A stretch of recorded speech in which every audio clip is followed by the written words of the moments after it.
All right, my podcast today is with Chris Figura, and we just call him Fig. Yep, That's yep, the Fig nickname. works. What you call it? What is your official job title over at Trails Edge and the Prestwick Country Club? I am executive chef at both locations.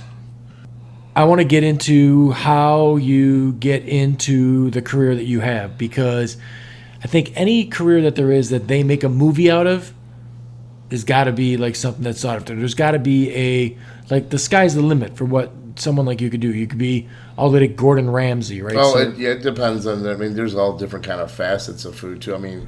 I'm a thinking person, so I think about just the scope of food. Right. Like you think about, you have restaurants in town. Sure. You have the liquor store that has some food in it, prepackaged, Okay, chips right. and stuff, but Yeah. it's still food. Okay. Then you got your gas stations. Every one of them is a convenience store. Right. Has got food in it. Yeah. You got your fast food restaurants. Sure. You have you have all your schools, elementary up to college. Right. You have all your institutions, senior living facilities, homes for special needs people, and all of that is food related. And then you got to you think about the grocery stores, the corner stores, and just restaurants. So all that's encompassed in... That's food. Right. That's all food. But, Just like, how are the you... scope of food. Right. What's your training as far as that goes? Is it just in restaurants and stuff? Or I've been a catering chef. I've worked at senior living facilities. I've worked Right, at fast-paced restaurants. Is your education on the job? A lot of it was, and let's backtrack a little bit here. My first introduction to cooking was at 5 years old with my aunt. I made oatmeal raisin cookies with her, and Right. always kind of wanted to help out. At 10, I cooked the first roast for the family from watching that guy that used to be on Channel 7 News in the afternoon, would show recipes, and he would end it with, "It's so good." Oh, yeah. Yeah, I the guy remember got that. the mustache. Right. So he had a roast that he had cooked with beer. The old man had a beer, called my mom, "Can I cook a roast with the beer?" And, so 3/4 of the beer made it on the roast, and the last quarter, Nice. baby steps into teenage years there. Right. Oh, I always cooked. My memories of, pulling the folding chair or whatever up to the stove so I could be tall enough to stir whatever, cook scrambled eggs Yeah. and all that stuff. So, yeah, I've had a bunch of roommates that, were into good food. I had a roommate that was, straight up Italian dude, and man, we cooked everything from scratch. We're chopping parsley. Yeah, Italians. Yeah, no, it was, we were scratch. eating well for sure. And then I had, Irish roommates that was pretty much hot dogs and hamburgers all the time, and not Irish good people food. have no flavor. That's why they're angry and fight all the time. right. Let's not stereotype too much, but No pigeonholing. right. But everybody's different. But for me, good food is when somebody overcooks something or anything like that. I'm like, oh, this is terrible. My mother would buy round steak because it was cheap and cook it well done, so it would grow in your mouth as you're trying to chew it. But I took foods class in high school, partly to meet chicks, partly to learn how to cook. Yeah. So I really enjoyed that, and then I got my first cooking job. We owned a gas station and hardware store, so I pushed a lot of brooms, pumped a lot of gas back in the day, and then, like I said, my first cooking job was at Enrico's in Frankfurt. Sure. Got hired as a line cook at 17. Okay, I worked at Enrico's too. I was probably there, I'm guessing, before you. What year did you graduate? 88. 88. So I'm 89. So I was in the one in the square. Yeah. At the carryout joint. Yeah. Just pizza making with a bunch of guys that it was a good time. I had a lot of fun. Yeah, wasn't Joe there. your boss at that time too? Mark? Joe, Mark, and then there was a woman too, Alice. No, maybe not. I can't. It's a long time, man. But I know who you're talking about. I can't think of her name. Right. But a lifetime ago. Yeah, we had super fun though there working, and it was just a good time. Wasn't something I was looking to do for a career, but yeah, I was gonna ask you about cooking and getting chicks. That sounds like that's got to be a good way to go. It's a leeway in. They like to eat, and if you can throw down on some food. Yeah, there's a lot of people that have no skills at all, especially at a young age, let alone. And it's a skill everybody should learn how to do something, whether it be even making toast. You're gonna have to at some point, when we get to that apocalyptic point and you don't know how to cook anything, you're just, Yeah, right. Well, I'm impressed. It should be a life skill. Right, I'm impressed with just little tiny things that I've picked up from here and there on stuff like, I cook a lot. We cook a lot of eggs around here. I mean, eggs are a big time food in this house, especially during wrestling season. I mean, we hard boil a dozen eggs constantly. If you can't go to my fridge and find eggs, we're out of food. My favorite simple dish is scrambled eggs cooked in butter with, you saute the chives in that, green onions, and then you just add your eggs to a salt and pepper. It's like the most simplest, delicious thing. Sure, and so eggs is one of the things that I got a tip on, probably two different tips on, that were just recently, like in the last couple years, and they changed it's a total game changer. I was hard boiling eggs forever and ever and ever. I am never going to hard boil an egg again. They go in the steamer, and it's the easiest peel that ever was. It's just the shell falls off of them. How many times I'm like wrecking myself trying to get. If you put a little salt in the water, it helps with the peeling of the shell. But yeah, sometimes you lose like half the damn egg. Right. Trying to peel it. That, and then scrambled eggs. I was always cooking scrambled eggs until they were all the way dry in the pan, and nope, if you leave them just a little bit before that, kids' perfect. Eggs continue to cook after you take them out, just like any meat you cook will cook another 10 degrees after you take it out. Right. And I mean, eggs are so much better when they're not like dry or crusty on the outside. You want to take them out slightly runny. Right. So, I think that if a parent could get just a little bit better skill in what they cook, maybe your kids wouldn't be so finicky eaters as far as that goes, and you can get a little more healthy food out of them. If you have a picky eater parent, that's kind of a handicap for the kid, too. I can only imagine. Right. Well, we're not that. I mean, my guys eat everything and anything that you put in front of them. But, if you just had a little bit of tips, you know what I mean? If you got any of those as we go today, definitely chime in with some tips. I'm always lending tips to anybody. And if you're carrying a knife, here's the most important tip: your knife stays down at your side, not poking out towards other people. And if you're handing a knife to somebody, you hold the blade on the top part and give them the handle to grab. Yeah, right. That'd be good. Nice, keep you out of the ER tip. Yeah, and never put it in your back pocket and sit down anywhere. Right. Bad news bears. So as far as the career for you goes, just started working in food service? Yeah, started working in food service. I joined the military, became a cook there. I'm kind of a pragmatic thinker, and I graduated bottom of my class because I saw that high school wasn't really preparing us for real life. Okay. And I wasn't planning on going to college right away. So it was a conscious decision? It was. And I decided to join the Army instead because it would help pay for my tuition, since I knew my parents weren't able to do it, and I kind of fucked off in high school. So. Right. No, it's good. I mean, gotta have a plan, whatever it is. When I got out of the military, I was like 24 and was like, what am I going to do with my life? Like, I can go into massage therapy because I'm really good at that, but my hands are going to be worn down in 15 years, Right. I'm really good with a camera. I can get into photography, but it's kind of like being in, as a kid, I wanted to be a DJ, but if you're going to live in the Chicago area, you pretty much got to know somebody. It's the same thing with photography. It's kind of the right place, right time thing. So what could I do for steady income? And what I decided to do, which instead of just chasing paper to say I make $120,000 a year and yet be miserable. Sure. I wanted to follow a path that brought me happiness while doing it, so I would never wake up and go, I fucking hate my life. What am I doing with it? Which I got to that point after about 27 years in. I've been doing it 30, but it's still one of the things that brings me great joy, and Enrico's taught me appreciation for working for family-owned businesses who know how to take care of their people. Right. And I worked for a lot of places that didn't do that or couldn't because, as it used to be easier for mom and pops to run a place and take care of their employees, and the advent of the early 2000s and corporations becoming people, that Yeah.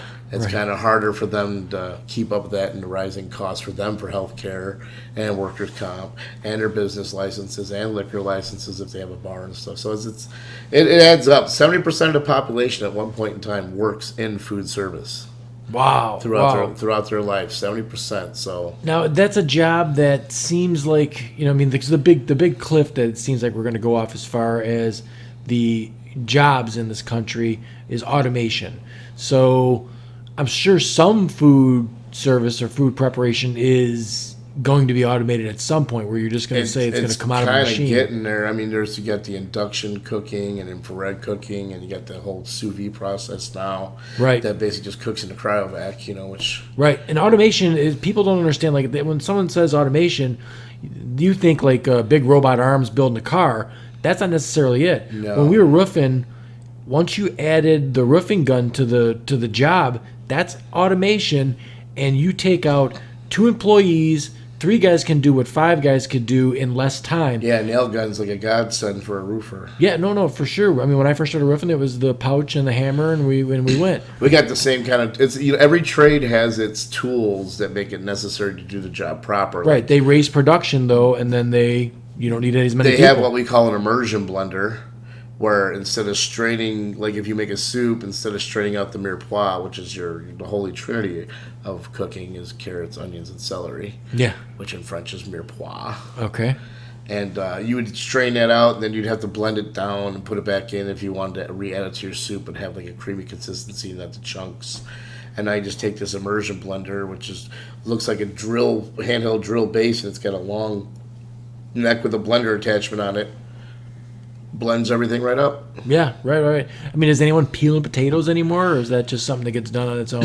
It still gets done, and even when I was in the military in 1990, they had a machine that had it attached to the water line, and it would shoot water in and had an abrasive surface on the inside, like 10 grit sandpaper, and would just spin it around and peel the peels right off. Right. So there's not some guy sitting there peeling yeah. every potato. Right. Yeah, and bowl choppers, and they got little handheld, small 1/4-inch dice things. It's like a guillotine effect that pushes it down, and there's all sorts of stuff. Now, how'd you land the gig at Trail's Edge? I mean, that seems like it's a pretty nice little spot down there. Indeed.com, if I can plug Indeed. There you go. And I did see something you posted on social media looking for servers or something. Yeah. Both places. We got decent.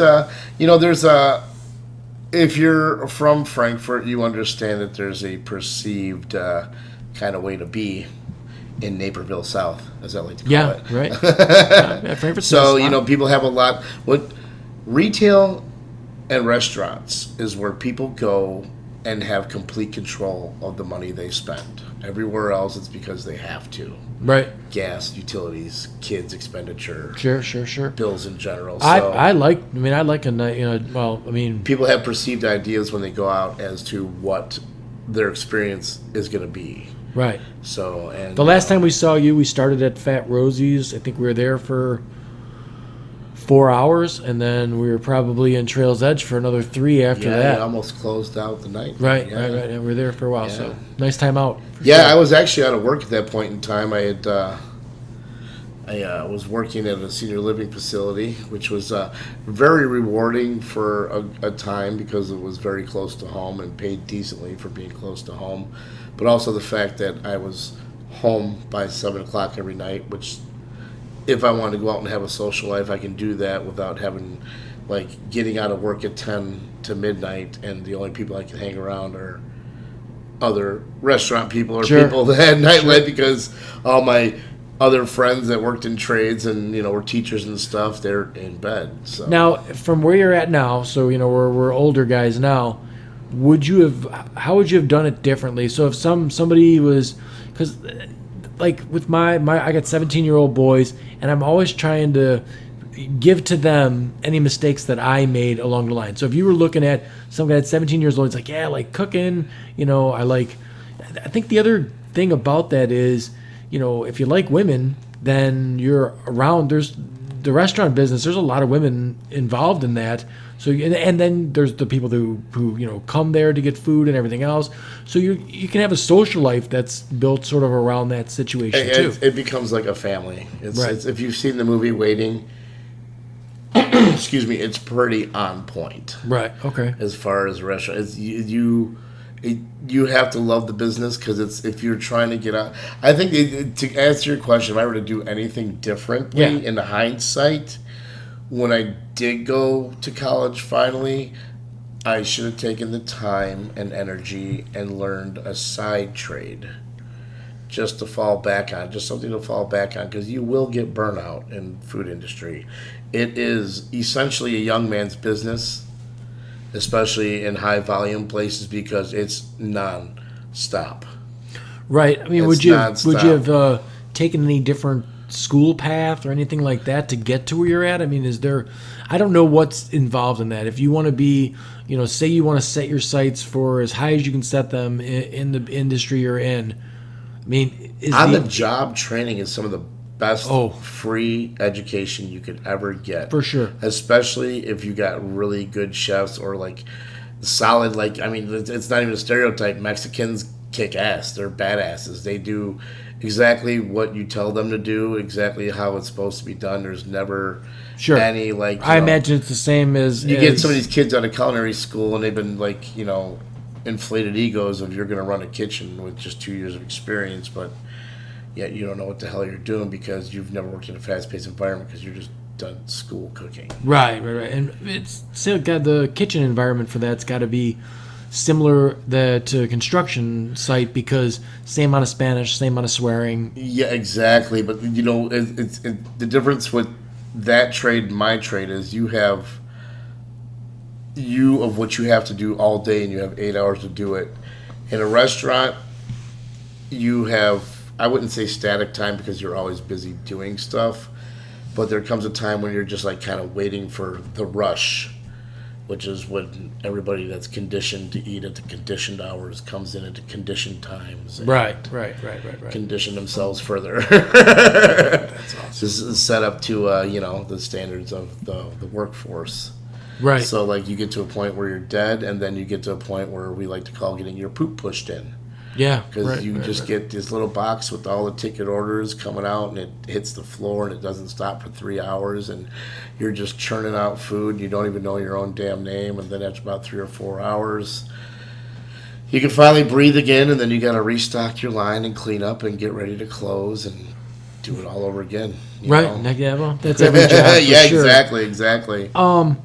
So how about like you were saying, burnout? But so I worked at Enrico's also, and I loved the food there until I worked there for about 8 months, and then I was like, oh my god, it's the same thing day in day out. And the smell and the clothes and everything. It's right, it's all right there. Garlic and onions. Yes, right. So that definitely gets old. So I mean, is there a lot of turnover as far as people moving around in those jobs? Huge turnover. Right. Huge turnover because it's a high stress job. You're on your feet a lot. If you got a good chef, he's on your ass about not going out and having all kinds of cigarette breaks, and especially it's it's a nepotism thing because not everybody smokes. Oh, right. But it's either you have your agitated nicotine fix cook on the line, just being an asshole, or you can let him go get his cigarettes and come back and be productive. So So in a kitchen like Trail's Edge, how many people are back there? I got underneath me, I got 1, 2, 3, 4, 5, 6, 7 direct kitchen employees, and I also help oversee the wait staff and the bussers, and help run the front. And that the place like that, I've only been in that front area and then the bar area. There's a downstairs too. There's what we call the boiler room. That room actually is fully refurbished. It's got a full bar down there. I have a vision for that becoming like a folk bluegrass jam room, but we use it for parties. Yeah, they had live music the night we were there. That's a regular deal there, right? Every third Tuesday there's live jazz from Molly Rose. She's in town. She's a very good musician, and every Wednesday's open jam night. We get a lot of local guys that come in every week, steadfast and jam. It gets a lot of the guys our age and a little bit older that used to do stuff. They're just looking to get out and have a good time. Now, how often do you get? We saw you outside the kitchen. How often do you get out and walk around the floor out there? As much as possible. My main functions is I can brag a little bit and gloat on how I have an outstanding kitchen staff at both establishments. To where actually my sous chef at the restaurant, because he had been there 5-6 years now and has been doing the ordering and the scheduling there, I let him keep doing that. Excuse me, because he's not a control freak, but he knows what he needs. He knows the people. And we also throw big parties. There's a room upstairs as well that holds 100. Oh, there's another floor upstairs. Yeah, there's upstairs that Wow. holds 100 people that has a full bar, and the downstairs holds 50 people. So we get and when the patio's open, there's room for 400 people total Wow. in And that place. wait, so you said 7 people and Under me, you yeah. I got my sous can chef, cook for 3. that many people, or you throw more people in there then? That's it. We have a couple prep people. My dishwasher is outstanding, and he's been there forever. He knocks out the dishes. He goes down and preps our Journey burger because it's bacon stuffed. Wow. So yeah, there's a lot. There is not very many things there that comes out of a can or a box. It's all pretty much fresh hope made not. all the time. No, that's what makes the difference too. Right. I don't. I mean, know. personally, I don't eat anything that's, that's our rule. The aisles in the store that have everything that's pre-packaged and I skip them. I don't nothing. Living food for the living body. Food is medicine. Pills are sick. Oh, the food we eat is I mean, Food is healthcare. Pills are right. sick care. As Americans, the food that we eat is terrible. We're it's awful. I switched to a more I need to cut back on red meats now that I'm not tasting all the things for the menu anymore. See, I grew up with a dad as a butcher, and it was always steaks, pork chops. I mean, it was a big hunk of meat, vegetables, and all that all the time. I went to a pescatarian diet and just shed weight, eating better and getting some cardio for about 40 minutes a day. Right. Well, my diet changes as the season changes because when it's wrestling season, they're hard pressed to find carbs around here. We don't no bread, no pasta, none of that stuff. No gains. Right, but I mean, we still eat very good. It's not in no way, shape, or form is anyone starving themselves, but it's all every kind of crazy bean, sugar snap pea that you could think of. We're incorporating that into some kind of stir fry or something like that. I'm huge on kale chips. I'm trying to turn everybody on to kale chips. I have never had kale ever in any form. It's so easy. You just take the kale and you rip it from the stem to get all. If you got a dog, they love the stems. It's fiber. It's good for them. It cleans their teeth. But you just take that and I just cut it down the middle and cut it into chip-like pieces. I massage oil into it, I put it in a bowl and just toss it like you would lettuce. And as I'm laying them out in the sheet pan, I just kind of massage the oil in there. Got the oven on 300. It's baked. Yeah. Oh wow. I bake them in the oven. I like grapeseed oil or coconut oil. And you can just salt, pepper, garlic. I like to use the sesame seed and peanut mix.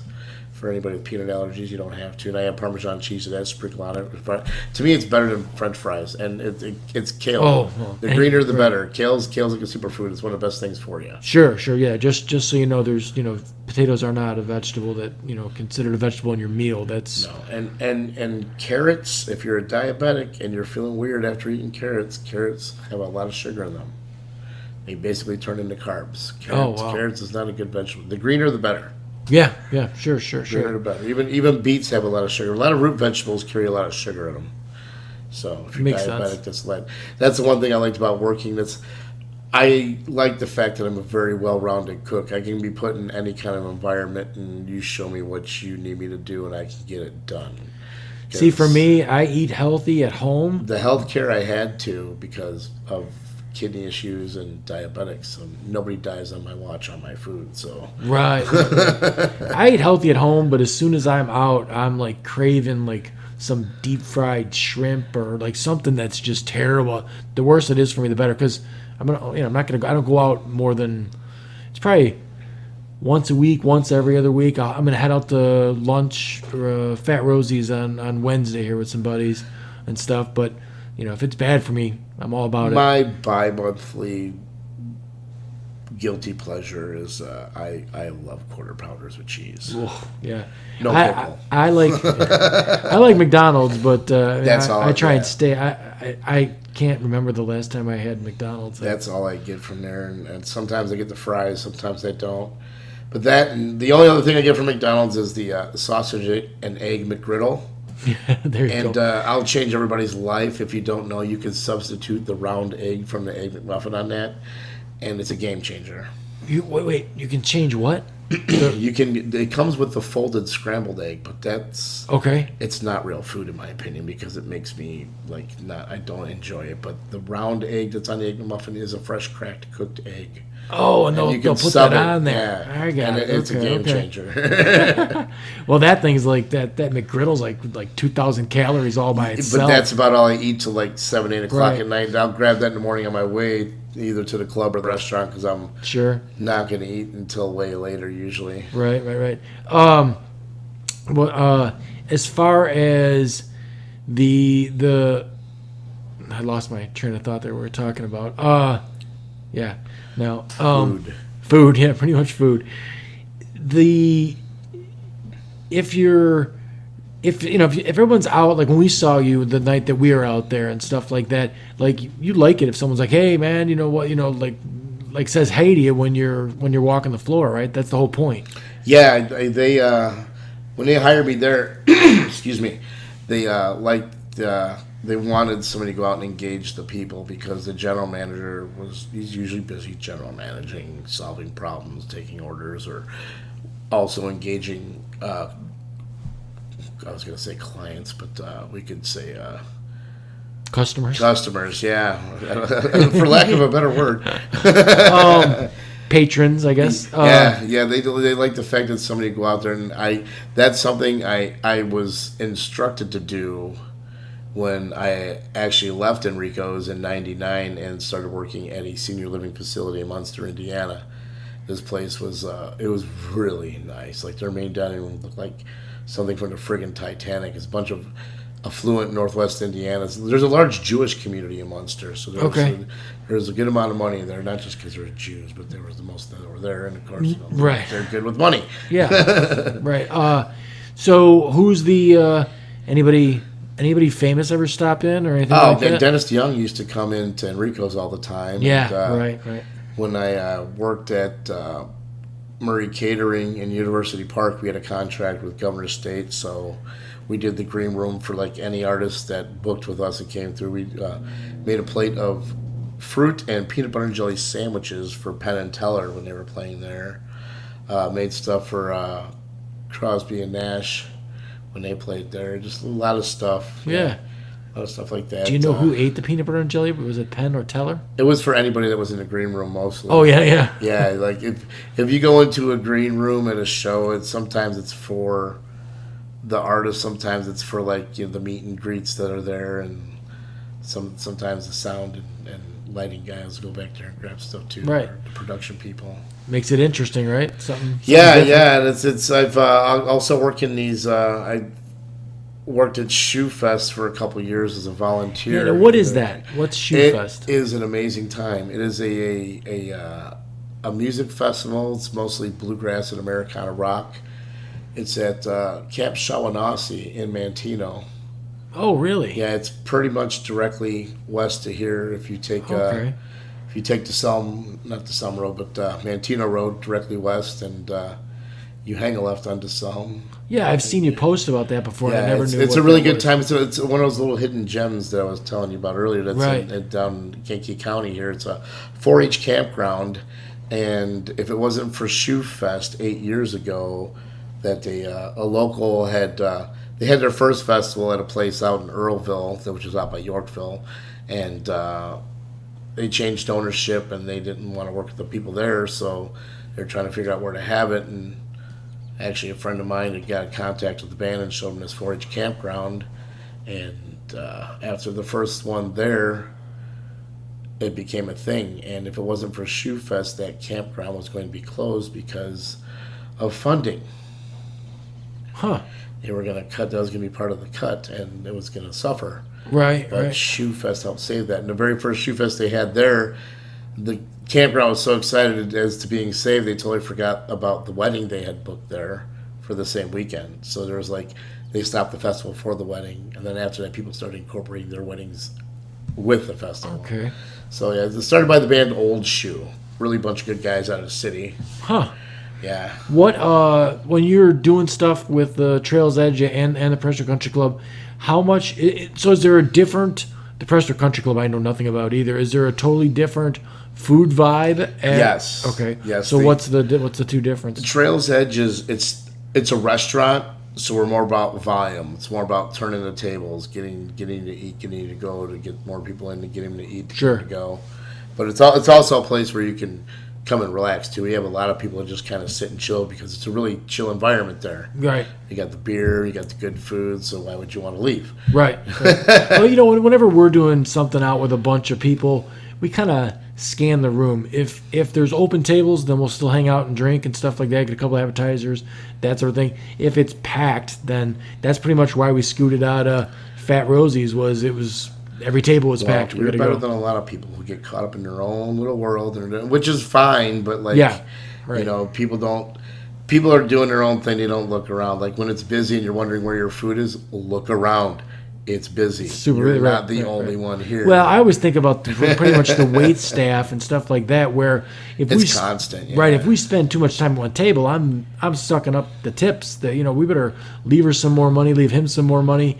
And then, those waitresses are thankful for that mindset. Right. Not everybody has it, though. No. Not everyone has that in any aspect of their life. And the country club is way more laid back. Like if you're coming there to eat, unless you want it in a hurry, it's like a 3-course meal. You come in there, you get your thing, your bread. You can look at the thing, get your appetizers, whatever. But the presentation is a little more upscale. The food is a little more upscale. It's a country club, so they're coming in there when they're golfing. Yeah. Yeah. And the clubhouse is open for lunch, and then we have dinner reservations, or you can just walk in, but you pretty much know what you're up against more nights there than you would at a restaurant. Got it. As far as your mentality on how you're going to put together something, how much does health and stuff like that come into it? Do you think about does either place have healthy choices that are someone that's really trying to be healthy? Well, the one thing I was told at the country club to keep in mind when doing the menu is that we're not Barrington, we're the South Side. So you can do fancy, but it doesn't have to be too fancy. Talking to the sous chef who have been there a while, because I'm not an egocentric chef. I don't come in throwing my dick around, changing a bunch of stuff.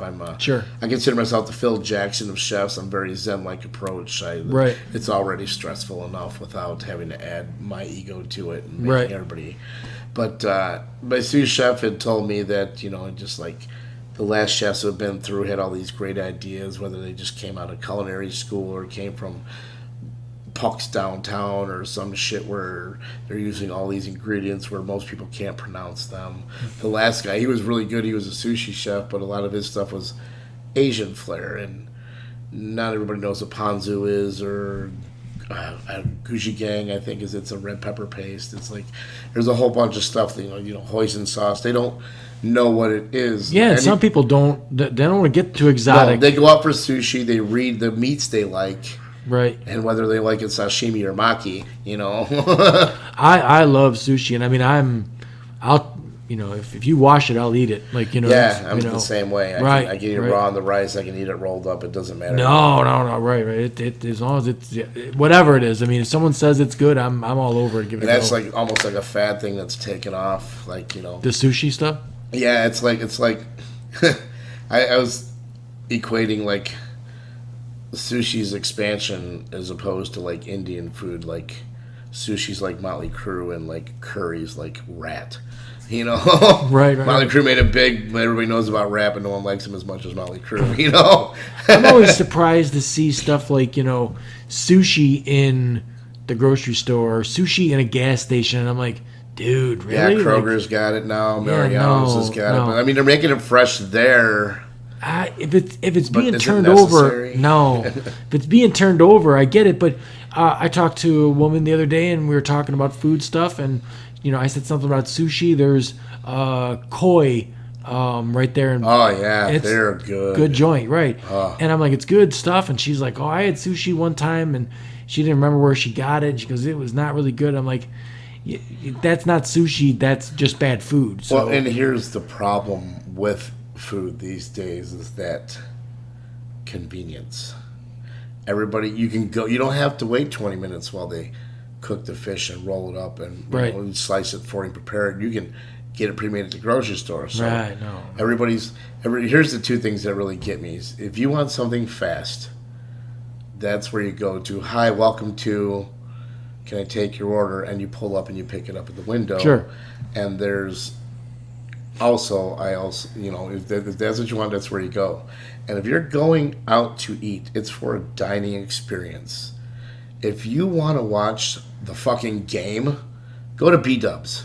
Yeah, for sure, for sure. Go You to can get B-Dubs, go to anywhere fried pickles and all that other stuff you there. can hang around Right. with, not to offend anybody, all the other meatheads who want to just sit there and watch sports and don't care about what they're throwing in their gullet. If you're going down to a restaurant where somebody says, hi, my name is, and I'll be taking care of you, you're there for a dining experience if it's a nice place. If there's not a bunch of TVs, you're there to eat, not watch TV. If you want, get your food to go and sit at home and watch the game. If you don't want to go to B-Dubs, you know. I'll tell you, part of the reason that I started doing the podcast thing was I found that one of my favorite things really is just having, and if there's awesome food on the table, it's way better, but just having like really good conversation and all that stuff is like, it's cool to learn stuff that some people are the kind of person that is only waiting for you to stop talking so they can start talking next. But if you actually engage yourself in the conversation and everything else, and the ambiance at a restaurant is nice, and then there's good food on the table, you can have one hell of a nice night out if you're looking to do that way. Breaking bread is meant to happen, and it's supposed to. That's why you sit down at a table with other people, is to interact, not to stare at your phone or up at the idiot box waiting for a millionaire to score points that you're going to cheer yourself for. Well, yeah, I mean, a lot of people are living their life through that TV for sure. Where I don't look at much TV at all. So I shut off DirecTV 5 years ago and haven't looked back. I got a Roku box, so Netflix, Amazon Prime, and then I got my NPRs where I get my information from. Lefty. Right. I've been really looking at a lot of, it seems strange and it's not what people think, but YouTube has got some awesome things on there that are like Joe Rogan's podcast and stuff like that. We were just talking about Alex Jones was on there. It was like 4 hours and 45 minutes of a talk show. Yeah. And you can have that on and not be doing any. You don't got to actively watch that. Like I'm in the gym. YouTube's kind of become Encyclopedia Britannica. You can learn anything on YouTube. You got to watch that one too. Yeah. Man. Everybody on there is an expert. Yeah, well, no, it's so much as far as to if you say you can't do something or don't know how, you can go to YouTube and it will walk you through it. I would say it's definitely really good for if you're doing something with your computer or something like that. There's always someone that'll walk you visually through that, and then little stuff around the house How to and change a flat tire. How to change a flat. If you're on the side of the road, you can YouTube how to change a flat if you don't know Absolutely. how. I mean, we do a bunch of decks in the summertime, and my boys, when we first started Huge decks. Right. When we first started doing the decks, so the boys were watching YouTube videos on it, and they're like, how come they're doing it like this? I'm like, because that guy's an idiot. So, what do you want me to do? But you don't need gravel first. Right. So not everything is perfect on YouTube. And then what was I have an ex-bodybuilder coming out next week, so I was looking at some that guy. Right, some stuff with steroids and stuff like that, and I was like, man, every musclehead on there is an expert on what steroid you should do. I'm like, good Lord, I hope there's not too many 17-year-old kids looking at this, because it's probably not the way to go. Well, it's everything has its something. It's like when people ask me, I'm thinking about becoming a cook or a chef, what do you recommend? And I always tell them, I can't remember the names of the authors, but there's a book called Becoming a Chef. There's 2 of them, which gives you the professional insight of what it's going to take. And then ideally anybody who's going to get into this field / career needs to read Anthony Bourdain's Kitchen Confidential. It is the raw, unfiltered version of the industry, and it is on point. Cool. Yeah, I'm A a kitchen book is a reader. pirate ship. Right. And no one reads books anymore. Absolutely. You know, Fucking reading helps your brain. Get it on audio, yeah. It stimulates the brain. Get it on audiobook, even. It's a tremendous insight into the whole drug, sex, and everything of the whole thing. Like, and if you better like be used to getting rubbed up on and touched. Actually, nothing, invasive. But like, most kitchens are tight, and you're gonna rub butts. Your chef? hand's gonna touch somebody's crotch. It's gonna happen. Right. Who's the chef that just got busted in the Me Too stuff? Wasn't that Mario Batali? Yeah. Italian dude. Yeah. Yeah, it's usually machismo Italian. Right. Yeah, it's a lot of that goes on. Any female that's in a kitchen and holds her own is somebody that needs to be respected, because it is a male dominated industry and is pretty debaucherous in a kitchen mostly. Right. I don't know. We'll nut strike each other. We'll take each other's aprons off. We'll grab each other's butts and nuts with tongs and shit. It's right. Quick nipple ninja grabs and stuff. It just, I find cooking in general that more guys are into cooking. Just cook, like, not like if it's meat and stuff like that. If it's baking, you don't get a lot of dudes that are super bakers. I can do both. And I actually auditioned for Top Chef at one point in time, but it was for the baking one that they were going to do. And I can bake, but I'm not the best decorator. And I went to go audition because I got tired of watching that and all these chefs with all this experience with all these nice restaurants. I don't know how to do desserts. A cream puff. Right. It's called pot au choux. If you went to any kind of culinary school or any cooking, it's the easiest damn thing to make. It's flour, water, eggs, a little salt, a little sugar. Yeah. Oh, and butter. I'm sorry. Now, do you find that it's super easy? So two things that you've talked about are super simple stuff. Do you find less is more sometimes, or I pretty much do. Like growing up Italian and working in Rico's, 3 to 5 ingredients just to get. You want flavor profiles, but you don't want anything overwhelming. And ideally, a good steak doesn't need a damn thing on it. A1 and 57 users. Oh no! And our they're out president, there, our president said that he overcooks it and then puts ketchup on it. Well, you can't fix stupid. No. For meat stuff, I am. If it's a good cut of meat, it shouldn't need everything. Demi-glaze adds a little bit to something, but I'm kind of a purist on a steak. I'm a salt and pepper guy. That's it. Oh, I like a big, huge hunk of steak, and I like it, cooked on the outside, and it's just about raw in the middle for sure. Charred on the outside, just like I like mine about medium rare. Sometimes it depends on where I'm at. I'll go and look around. You can always. The key to knowing whether it's a good restaurant or not is usually the bathroom. If the bathrooms aren't kept up on it clean, like if the toilets are terrible, During a rush, you'll get paper towel on the floor and whatnot. That's natural because we don't know how to pick up after ourselves as human beings in general. So, so Yelp reviews are not the way to go? I wish Yelp would just not even exist. I mean, it's kind of a tool, but most of it is like posted by tools. Right. So, well, I a lot of them are grievous former employees are just trying to be assholes. Right. And just, get back in their own way to shut the place down. But like, believing in Yelp is like believing your friend that you know is an asshole and pain in the ass every time you go out to eat and you're like, oh, Jesus, here she goes. I would like to think that most Yelp reviewers would understand it. It's just petty people on there just being petty.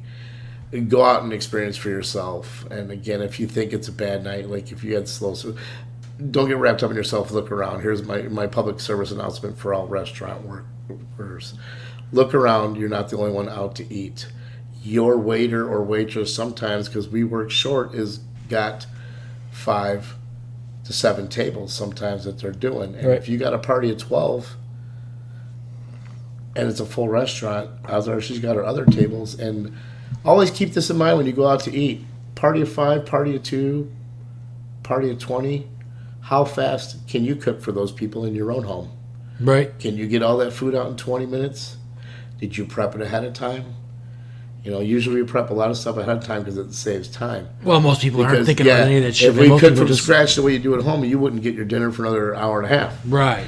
Most people don't care about any of that. All they care about is No, their night out, and again, that's they it. got their money to spend and they want to go out, and we love that they do that. Yeah, right. But it's also a matter of you just got to take into consideration some things because we're dedicating our time and energy to taking care of you the way that any other trade or job you have. When we walk in your place or hire you for something, we have expectations too. But yeah, right. You could, I mean, everybody in a restaurant could have a bad night.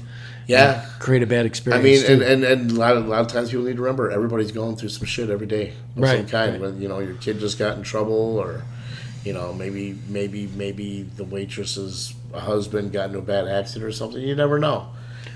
I'll tell you, when I go somewhere, vacation or something like that, and I don't know the area, and I'm scoping out, like I'm going to be there for the week, and I'm scoping out where to eat, I look for the joint that's super busy. If it's overwhelmed with people, I figure that's got to be the best bet. That's what I I don't do think when I I've was ever out read in a Yelp Portland. review ever.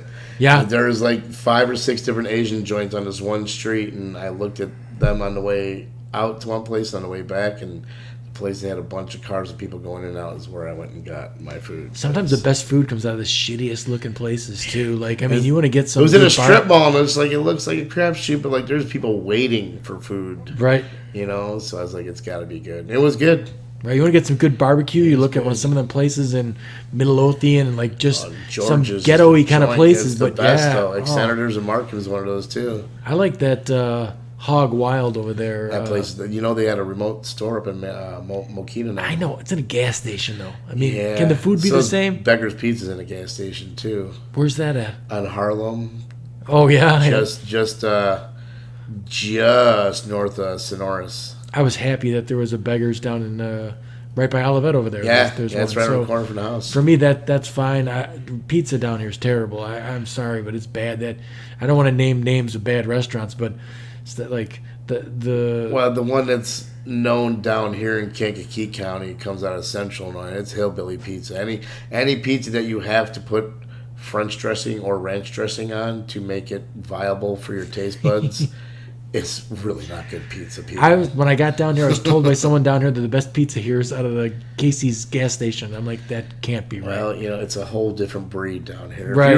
If you're raised in the Lincoln Way area and you move down to Kankakee County, it's a whole nother ball of wax down here. Pizza is my it's pizza's like- my bad sex metaphor. So for dudes, if you got bad pizza, it's still pizza. But for sex is, if it's bad, it's still sex. Yeah, So exactly. That's only for dudes. Because bad sex for women's a whole other thing that I'm sure is a real bad thing, but I don't know anything about. So, but anyways, so yeah, no, I mean the food stuff it's always good to find where there's good food. We only had a couple things up there at Trails Edge the one time we were there. I'm sure we'll get back up there pretty soon. But what would you say? What are your favorite things that are up there right now? Man, I came up with a few different burgers, and if you like spicy, we had a guy that came in and had ghost pepper cheese on one of the hamburgers that used to be on the menu, and he said we need another piece of ghost pepper cheese on it. And I said, you want something spicy? He said, yeah. So I took some time, thought about the different kinds of heat and how they would marry. So we got a blackened burger with sriracha on it, and it's sandwiched between a piece of ghost pepper and a piece of pepper jack cheese. It's got a roasted jalapeno on top. That's really good for the people that like spice. But I really like the Mahalo burger that I came up with, which has got pulled pork, barbecue sauce, pineapple, and Swiss cheese on it.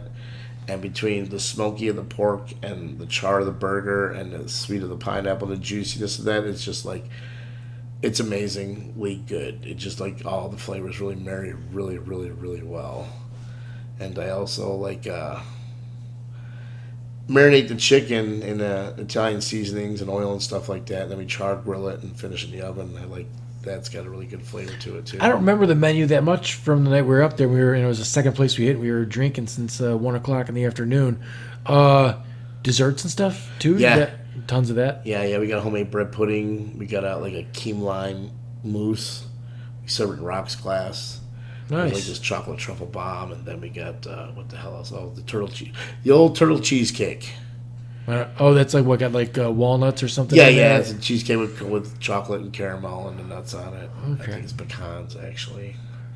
Yeah, it's a brew pub, and they were when the owners took over, they're kind of thinking of want to make a gastro and put a little more like high end stuff on there. But I was telling them with the 30 years of experience I have, that's something I'll just probably put on special to see how it sells, because again, it's a South Side. And the difference between the club and there is like the club is members only, whereas at the restaurant you have to cater to all the demographics in the area. Like I said, I'm not just taking care of Abbey Woods and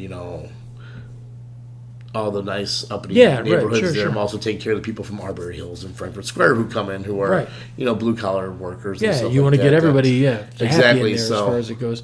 All right, well, I do a little segment here where I answer the questions that I get off of social media. And Tina asks, is there anything vegetarian on the menu, or does he have to have some good vegetarian recipes? we have on the menu a portobello mushroom burger. It's marinated and grilled. And it's got boursin cheese and a red pepper aioli and crispy onions on it. That's it's a carb bomb, huh? Yeah, it's not vegan, but it's vegetarian. Vegan's very hard to do. Sure. I thought about putting an Impossible or a Beyond Burger on there, but they're a little on the pricey side, and I don't think a lot of people are going to pay the money that it would cost for me to get that in. And then, but they might. But yeah, the portobello mushroom burger is a good solid one, and that's about the only like main course thing we have. We also have salads, which our golden beet salad is amazing. And so just to piggyback on that, then, do you have stuff that's like, I mean, everybody's got gluten-free and... Yeah, we got a gluten-free bread and we got a gluten-free cauliflower crust, but it's not contaminant safe because we have all kinds of other things. We don't like have flour on the loose, but we have like a flatbread crust. Yeah, pizza that anytime gets somebody cooked goes in out, they always got to be careful. Here's my other public service announcement. If you're celiac or a vegan and you're not in LA, you should probably bring your own food if you're going somewhere. Maybe not per se to a restaurant. Some places don't do that. But like if you're going somewhere and hoping somebody remembers you're a celiac or a vegan, just stop and get your own food. Especially like for like parties and stuff. Not necessarily a restaurant, because by law you can't bring outside food in. Yeah, and I know a couple of people that are celiac, and boy, it's miserable for them if they get anything. If it's just fried in the same oil, they're bad. Yeah, it's the same thing as a peanut allergy. So I make that a blatant statement. It's like, are you celiac? Because if you are, you might not want to. We can give you. Life's rough when you. It is, and I also think that people who think they're celiac and aren't actually diagnosed with it, but self-diagnosed, you get a lot of IBS issues. If public service announcement number 3, gut flora is important to your personal health, and if you don't know what gut flora is, I won't get into it. Google it. Right. If you're taking antibiotics, it strips it out of your body. You need to replace it with yogurt a probiotic. And all that kind of stuff's got it in there. So if you got issues in the back door area and you're not a celiac, you should look into gut flora, see what you can do. Well, they say that you should get most of that stuff. You should get actually diagnosed, because, like, I think it's like 2/3 of people that think that they're gluten aren't. What I mean? Like, and they can test you and find out. And the pharmacists don't have to tell you anything about probiotics when they prescribe you an antibiotic. Right. Although some are now starting to do that because they understand the necessary health component of gut flora. Right. No, you can. I've talked to people that develop like severe IBS just from knocking all that out of their intestines. All the gut flora is gone, and they're a mess. From then on, they can never get it back. No, and that's what's going on with my What's brother. Really? I didn't know that. Got that issue. What I saw a thing where up in Minnesota they're doing a thing where they're, it's disgusting, but they're actually, someone's taking their poop and sticking it up somebody else's butt to get the flora back in it, because Poop chugging? No, I don't know. They've got a name for it where they're So they're impacting fecal matter into somebody else's rectal cavity. correct to get that flora into their intestines, their lower intestines. What the fuck? Right. And It's like a reverse enema. It's right. It's called like fecal transplant or something like that. But It's a good band name. right. Fecal transplant. Yeah. Right. No, that's not right. That's not what you want your kid to come home with the band name with. So all that stuff is. I mean, peanut allergies and all that. You got to be like insanely careful. You got that's like peanut oil and everything else. That's all. In 30 years, knock on wood, no one's fallen ill on my cooking. I had a heart attack at one point in time where one lady's like, I wanted the gluten-free crust, and I was like, she had taken a couple bites. I'm like, please tell me you're not celiac. She's like, no. I was like, thank God. Right. I don't want anybody going into anaphylactic shock. Sure, because most of the gluten-free people they just need a hug anyway. It's not really a problem. They're just trying to. It's like, I eat organic, I eat gluten-free. Right. Well, good for you. Yeah. So I mean, we had a nice time. We were up there. I like the at Trail's Edge. I like the big, huge brewery tanks and everything else that are in there. It's real nice to work in Frankfurt again. I really, really enjoy Frankfurt. The design's nice. I wish I could afford to live there. Right. That area is nice to hang out in, with, especially in summertime. They've got the music and everything else up there. And the Bluegrass Festival that comes in July. And they got, just a brighter green just become very vibrant as opposed to when we were coming up in the Frankfurt area.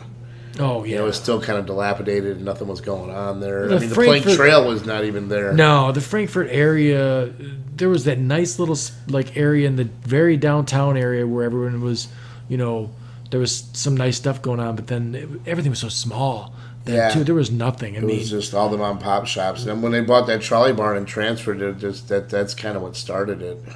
Right. You get all those nice little shops in there, and then everybody started investing. I was kind of bummed out that the general store is no longer the general store. It's something specific now. I like Francesca's. It's all right. I mean, I've been in there a couple times. It's all right. And then Fat Rosie's is outstanding. I like the food in there for sure. It ain't cheap down there. No. Well, you're paying for downtown. You're paying for the ambience. For sure. And that's when I took over the restaurant too. That's something else I looked at. I was like, I'm not going to put a pasta dish on because that's what Francesca's for. Right. They got their own little dynasty of like 5-6 places themselves that family owns and is running. And then we used to have like mushroom tacos on there and stuff. I think the only thing I kept on was the quesadilla because ladies love a quesadilla. Boys, here's public announcement number 4. Tacos, quesadillas, and pizza. Your girl will love you forever if you bring her that at any point in time without her ever asking. You're welcome. That's the, I don't know if you ever seen any Bill Burr bits, but his bit with the sandwich. It's like you want to win your man over just for no reason at all. Just one day, make him a sandwich, cut it in half, put the chips on the plate, pickle, take it out to him, cold beer. He's not wrong. Right. He's not wrong. Yeah, Exactly. The other end with tacos and pizza for the ladies. Right. There you go. Sure. Yeah. There you go. It's kind of a funny story. Every time a quesadilla comes back at the restaurant, I'm like, it's 2 white girls out there. And then I'll go out to the table, and 9 times out of 10, it's 2 white girls, whether they be in their teens, 20s, 30s, or 50s. It came back? What? I just kept that on. I took off the tacos because, Rosie's is Mexican, but I kept on. Sure. The quesadilla is one of the things that sold well that, Oh, that's what came back on the ticket, you're saying? No, we came back on the ticket when they ring in a quesadilla. Yeah, okay. I'm like, I bet you it's a couple white ladies out there, and sure enough it is. And right. Again, not the pigeonhole, but like white women love quesadillas. I don't know what it is. Well, They're Mexican grilled cheeses. People. Right, no. If you don't know. They're magical, though. Right. But yeah, no, it's a good spot down there and everything else. So great family to work for, too. Who's that? The people that own Yeah, those? it's the Cosgroves. It's Cosgrove Construction. I did not know that. I know those guys. Yeah, they're really great guys. They are really good guys. I've been asking for 10 years to work for a non-corporate entity that would appreciate what I do and pay me accordingly. And now, they're newly owning that joint? Cause they were co-owners, but they bought outright. Okay. The restaurant, and they also have a contract through Prestwick Country Club's management to run and operate the kitchen there. Okay, so how long has Trails Edge been there? Because it was They reopened as Trails Edge last May. Before that, they were Smoky Bark. okay. So it was same owners then. Yeah, they were co-owning with a couple other people, and then at one point they decided that they wanted to take the restaurant in a different direction than the other owners wanted and bought them out. Yeah, because the joint that Jenny's that was there was awful. Yeah, that bad. did not last long. No, the service was bad. The food was bad. And that's what really kills, is especially in downtown Frankfurt. If you don't have a draw, you're killing your business, because downtown Frankfurt is very akin to downtown Naperville, to where if you don't know how to get to it off the main drag, you're going to bypass it. Got it. You got to know where to turn to go downtown Naperville, to go enjoy the nice shops and everything and the good restaurants. So it's kind of got that same appeal to it. All right, so I got some questions that I wrote down too, just a couple. What's the biggest pain in the ass about the whole food service industry? What's the, if you could cut one thing out of it, what would you do? People who deconstruct the menu item. Oh, so yeah, Like, customers are the biggest. I want a pain in the ass. Reuben sandwich, but I don't want Swiss cheese. I want American, and I don't want sauerkraut. So you don't want a Reuben. No, yeah, exactly. And just Right. like, it's sauce on the side I can see, but if you're like, it's meant to be put together that way to give you the flavor profile experience of the entire thing. Basically, what I'm saying, picky eaters are a pain in the ass. Yeah, right. George Carlin said that. Picky eater is a euphemism for big pain in the ass. Right. Okay. And then what's the best parts of good food? Like what's the very best thing about good food? Like what do you dig about good food? What if you're eating something? For me, it's texture. I really dig if something's got the right texture. It can almost not be the greatest flavor in the world, but if it like It was got that good crunch or that nice soft appeal right, that melts in right, your mouth. Yeah. Yep. I mean, even like goofy stuff like I like pomegranate because it breaks into those pieces. Like Yeah, the little seeds. Yeah, like right, popcorn right. kernels. Right. Yeah. Right. I enjoy the whole thing, the smell, the flavor, the texture, the presentation, because we all eat with our eyes before anything else. right. So how you feel pretty important about how something plates? Yeah. Oh, yeah. The nice really. I don't necessarily think you need a garnish per se if you have it dressed nice. Like we'll make a little crostini of like garlic, or we'll like take a piece of like bruschetta bread and cut it at an angle and make a nice little point on top of something, or When something is on a plate really nice, Or there's I different always colors. yeah, but I always pay attention to when it comes, because I've never if it looks like really good on the plate, like they've really done something with that. I've never seen someone not smile. Just a little. exactly. Look at And that makes it makes a lasting a good meal makes a lasting memory as much as a bad experience does. Right. Unfortunately, people go and tell 10 people about their bad experience and 3 people about their good, because by nature it's kind of how we are, sadly. No, for sure. And I mean, now it is so much better out that way, where there's so much more food. I mean, I like that Noodles and Company is there, and like you can get stuff that's not just your cheeseburger. And I don't do fast food too much. Like I said, processed stuff, I really like to stay away I've from backed off that in years. I actually had a bratwurst for the first time in 3 years when I was still working at the senior living facility, because we had a special. I was like, it's so good. I ate it, and I felt like shit. Like a half hour later, nitrates. I was getting the meat sure. sweats, and just like feel that surge of sodium going through my body, like ravaging. See, now if I'm at the ballpark, I can definitely. It's by the 7th inning, I've got 3 brats and 6 beers in me, and I'm good. Tradition, Right. I mean, I don't even know if it's a better brat or not, but it's absolutely the best tasting brat that I have all summer is at the ballpark, and the ballpark with the real food on the south side, not that north side, soggy hot dog and. No. But anyways, so anything else that you anything else you'd like to get to, man? Anything else? You got a story or something that what's the biggest fuck up that ever went on as far as the restaurant business? Just one of the more nightmare things. I had a fryer boil over on me for the first time, and it scared the living shit out of me. I thought I was gonna die. There's something happened with it's the governor. It's supposed to it was set at 350, and I used it and I shut it off, and I was making funny noises like, what's going on? Then it would shut off, but the gas is still on, so the fire's underneath, and it just started boiling over. And I thought it was a ticking time bomb. Luckily, I'm very good with wherewithal that I quickly grabbed long-handled oven mitts to reach in to shut the fryer. I turned it back on and turned it off to try to see if I could do it. But before I could turn it back off, it started to boil over. So I grabbed the hot pads and shut it back off. Right. I had just done that. So when a bunch of cooks get together, do they compare scars? Yeah, but sometimes, it's like how many times you cut yourself. And most of my scars, Dermaid helps a lot for burns. It's a cream.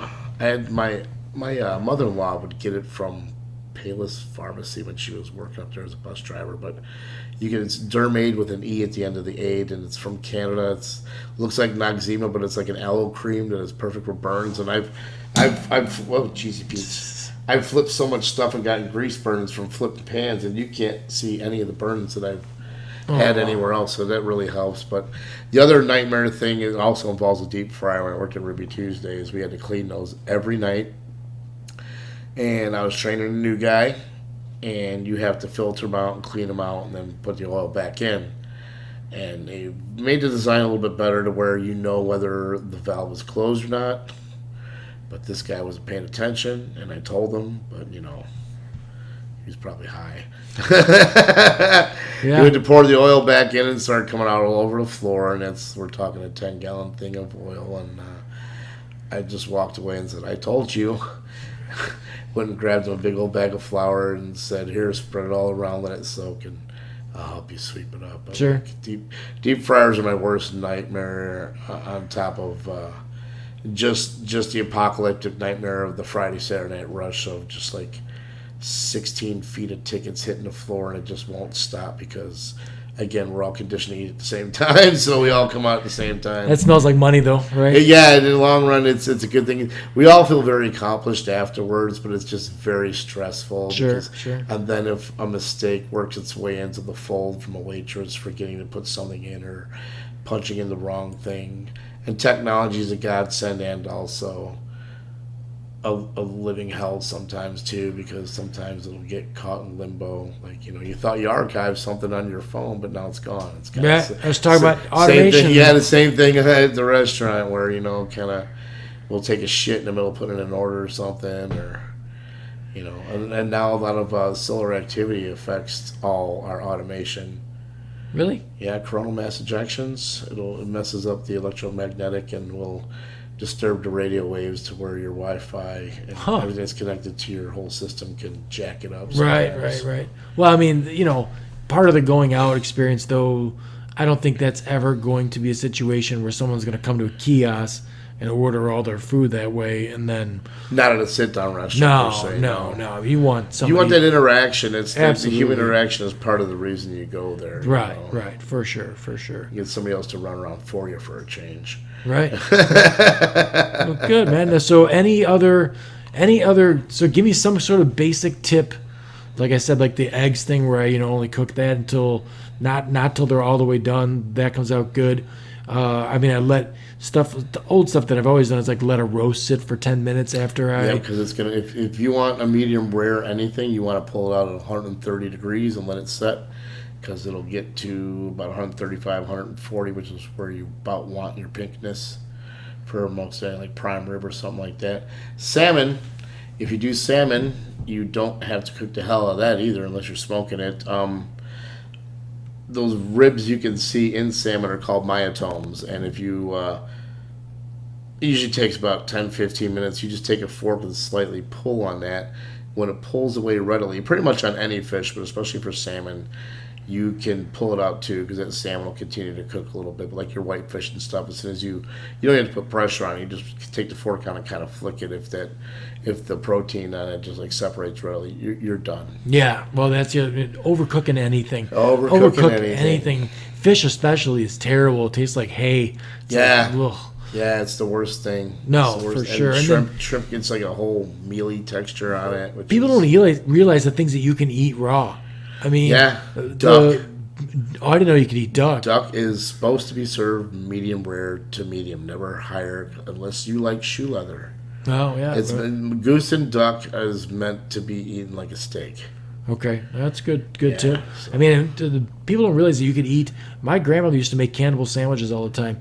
It was ground beef with some onion and peppers in there, and they just didn't cook it, Yeah, and you just ate it. tartare. Yeah, right.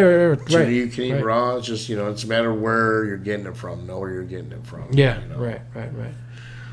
Good, man. Well, like I said, I learned some stuff. I hope that other people that listen to the podcast learned something, and glad you came out. Indeed, glad I did as well. And always thank your server when you go out. And not to sound like a dick, but if you don't have money for tip, just go get fast food. Oh yeah, no, Just right, go for fast food. right. I mean, do the servers and stuff remember the guy who tips them well? Oh yeah. Yeah. Oh so, yeah. And most of them will go out of the way to do that for everybody. But it's going to cost you about $20 to $30 a person to go out and sit down and eat. And if you don't have that's on the cheap. yeah, that's what I'm saying. If that's the cheapest Yeah. you want to go, if you're going to spend $60 on a meal, between $60 and $80, have $15 to $20 in your pocket for a tip. Yeah, we used to go out.